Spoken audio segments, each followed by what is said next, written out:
Hello everybody, welcome to the ETABS and Save course. Now in this section we will begin to drawing the stairs. As we have said before, we can modeling the stair as a slab, solid slab with thickness equal to 18. So to draw the stair, first of all we put here all stories to draw the stair and all stories, and we go to this option, draw rectangle floor or walls.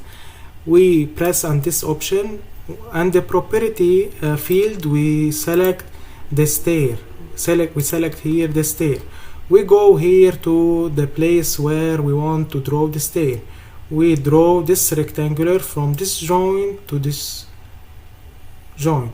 Okay, so here we are modeling the stair and drawing them like a slab with a solid slab with thickness equal to 18 centimeters. These are the stairs. Thank you for listening. We will continue on the next session.